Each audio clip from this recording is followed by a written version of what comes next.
اعوذ باللہ من الشیطان الرجیم بسم اللہ الرحمن الرحیم رب یسر ولا تعسر وتمم بالخیر۔ آج میں سورۃ آل عمران آیت 100 سے 179 تک جو مضامین ہیں ان کا خلاصہ بیان کروں گا۔ سب سے پہلے سورہ آل عمران 100 سے 120 تک جو آیات ہیں ان میں اہل ایمان کو نصیحتیں ہیں اور امت مسلمہ کے منصب اور ذمہ داریوں کی وضاحت ہے۔ اے ایمان والو، اہل کتاب کے پیچھے لگو گے تو وہ تمہیں مرتد بنا دیں گے۔ پھر فرمایا یا ایھا الذین آمنوا اتقوا اللہ حق تقاتہ ولا تموتن الا وانتم مسلمون۔ اے ایمان والو، ڈرتے رہو اللہ سے جیسا چاہیے اسے ڈرنا، اور نہ مریو مگر مسلمان۔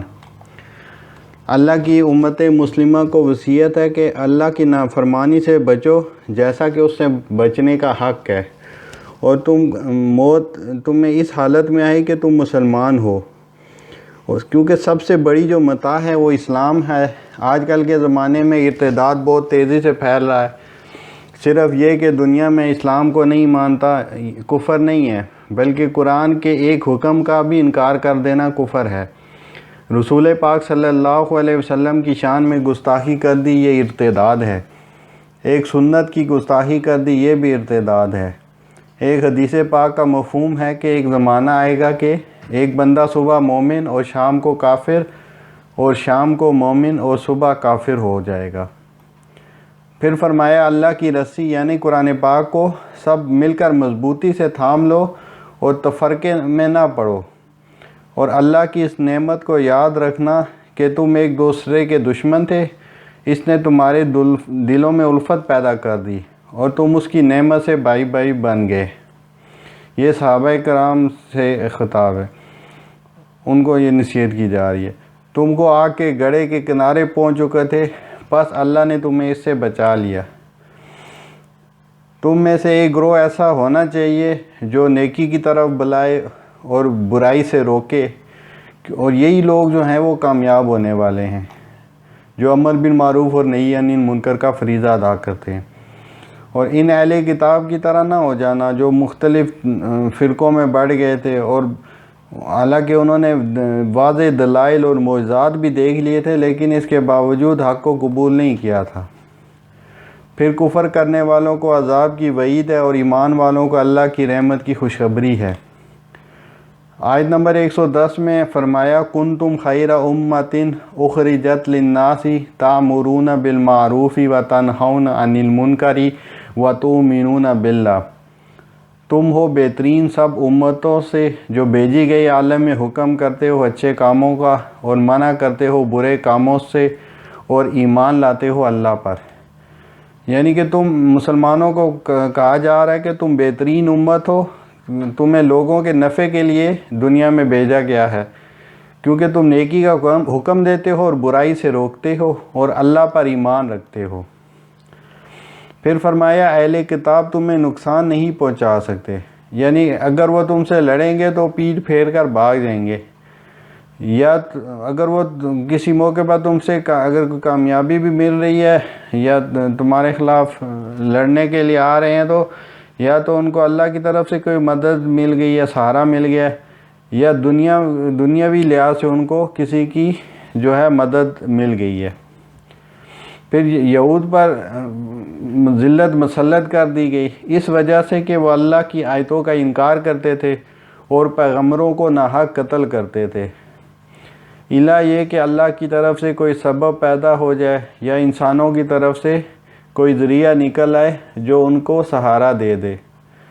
آج بھی جو اسرائیل ہے وہ امریکہ کے سہارے پر کھڑا ہے۔ یہ پھر فرمایا یہ جو سارے اہل کتاب ایک جیسے نہیں ہیں، یعنی کہ ان میں بھی ہر طرح کے لوگ ہیں۔ ان میں ایک گروہ جو ہے وہ مسلمان ہو کر حق پر قائم ہے، اور یہ وہ لوگ ہیں جو نیکی کا حکم دیتے ہیں، برائی سے روکتے ہیں اور بھلائی کے کاموں میں جلدی کرتے ہیں۔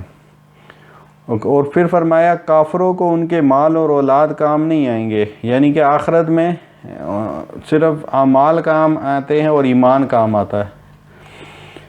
کافی لوگ جو کچھ خیرات وغیرہ کرتے ہیں اللہ تعالیٰ اس کا صلہ انہیں دنیا ہی میں دے دیتے ہیں، اور ان کے کفر کی وجہ سے اس کا ثواب آخرت میں انہیں نہیں ملتا۔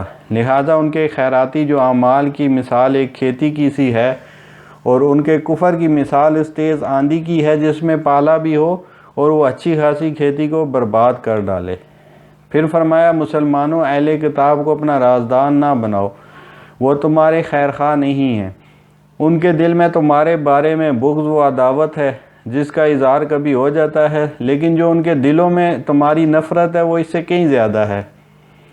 پھر سورہ آل عمران 121 سے 138 میں غزوہ احد کے حالات پر تبصرے کا آغاز اور مومنین اور ان کے قائد صلی اللہ علیہ وسلم سے ہونے والی لغزشوں کا ذکر ہے۔ شوال 3 ہجری مشرکین 3000 لشکر کے ساتھ مدینہ پر حملہ آور ہوئے۔ نبی صلی اللہ علیہ وسلم اور جو تجربہ کار صحابہ تھی ان کی رائے تھی کہ مدینہ میں رہ کر دفاع کیا جائے، لیکن نوجوان صحابہ اور جو بدر میں شریک نہیں ہو سکے تھے وہ مدینہ سے نکل کر مقابلہ کرنے پر اصرار کر رہے تھے۔ آخر کار آپ صلی اللہ علیہ وسلم نے احد کے مقام پر ٹکر لینے کا ارادہ کیا۔ 1000 آدمی آپ صلی اللہ علیہ وسلم کے ساتھ نکلے، لیکن مقام شہود پر عبداللہ بن ابی 300 ساتھیوں کے ساتھ یہ کہتے ہوئے واپس لوٹ گیا کہ ہمیں یقین ہے کہ جنگ نہیں ہوگی، اگر جنگ ہونی ہوتی تو ہم ضرور رکتے۔ اب مسلمانوں میں اضطراب پیدا ہو گیا اور بنو سلمہ اور بنو حارثہ نے بھی پلٹنے کا ارادہ کیا، لیکن جو بڑے صحابہ تھے ان کے سمجھانے پر وہ جنگ پر جانے کے لیے آمادہ ہو گئے۔ اب نبی پاک نے وہاں جا کر احد کو پشت پر رکھ کر مقابلے کا منصوبہ بنایا۔ سامنے صرف ایک درہ جبل رومات تھا جس پر آپ صلی اللہ علیہ وسلم نے حضرت عبداللہ بن جبیر رضی اللہ تعالیٰ عنہ کی قیادت میں 50 تیر انداز تعینات کیے اور ان کو ہدایات دی، اگر تم دیکھو کہ ہماری بوٹیاں پرندے نوچ رہے ہیں تب بھی نہ ٹلنا۔ یہ اسٹریٹجیکلی بہت جو ہے اہم پوزیشن تھی۔ پہلے لڑائی میں مسلمانوں کا پلڑا جو ہے وہ بھاری رہا اور کفار کا جو ہے میدان جنگ سے فرار شروع ہو گیا۔ اس پر مسلمانوں نے سمجھا کہ شاید فتح ہو گئی ہے، اس لیے مال غنیمت اکٹھا کرنے میں لگ گئے، اور جو 50 تیر اندازوں میں بھی اختلاف پیدا ہو گیا اور جو اکثر جو تھے وہ وہاں سے ہٹ گئے اور پیچھے صرف حضرت عبداللہ بن جبیر رضی اللہ تعالیٰ عنہ اور ان کے ساتھ کچھ ساتھی رہ گئے، باقی سب نے اپنی جگہ چھوڑ دی۔ اب خالد بن ولید جو اس وقت تک مسلمان نہیں ہوئے تھے، انہوں نے اس موقع سے فائدہ اٹھایا اور پہاڑی کے پیچھے سے تیر اندازوں پر حملہ کر دیا، اور اس طرح پوری جنگ کا پاسا پلٹ گیا۔ کفار دوبارہ سے اکٹھے ہو گئے اور مسلمانوں کی ہوا اکھڑ گئی اور اکثر میدان جنگ سے بھاگنے لگے، یہاں تک کہ آپ صلی اللہ علیہ وسلم کی مسلسل پکار الیہ عباد اللہ الیہ عباد اللہ کے باوجود آپ کے ساتھ 10-12 اصحاب ڈٹے رہ گئے۔ رسول اکرم صلی اللہ علیہ وسلم اس موقع پر زخمی ہوئے اور انہوں نے یہ کہا کہ اس ارشاد فرمایا کہ وہ قوم کیسے نجات پا سکتی ہے جو اپنے نبی کو زخمی کرے۔ اس پر اللہ تعالیٰ نے آپ صلی اللہ علیہ وسلم کو اس سے منع فرمایا اور فرمایا کہ جو ہدایت ہے وہ اللہ کے اختیار میں ہے۔ اور اس دوران یہ افواہ پھیل گئی کہ نبی پاک صلی اللہ علیہ وسلم شہید ہو گئے ہیں۔ اس پر کچھ صحابہ نے ہتھیار پھینک دیے، جبکہ کچھ نے موت تک لڑنے کا عہد کیا۔ اور اس پر عبداللہ بن ابی جو پہلے سے ہی موقع کی تلاش میں تھا، اس نے جو وہاں سے صحابہ جو واپس مدینے گئے تو ان سے کہا کہ میں تو پہلے ہی کہتا تھا کہ جنگ نہ کرے، اب تم اگر کہو تو میں تمہیں ابو سفیان سے امان لے دیتا ہوں۔ اور کچھ کا یہ کہنا کہ اگر محمد صلی اللہ علیہ وسلم رسول ہوتے تو قتل نہ کیے جاتے، اس لیے چلو آبائی دین کی طرف لوٹ جائیں۔ یہ منافقین کا پروپیگنڈا تھا۔ جب یہ بات واضح ہو گئی کہ رسول صلی اللہ علیہ وسلم شہید نہیں ہوئے تو مسلمان دوبارہ اکٹھے ہوئے اور آپ صلی اللہ علیہ وسلم کو پہاڑی کی طرف لے گئے۔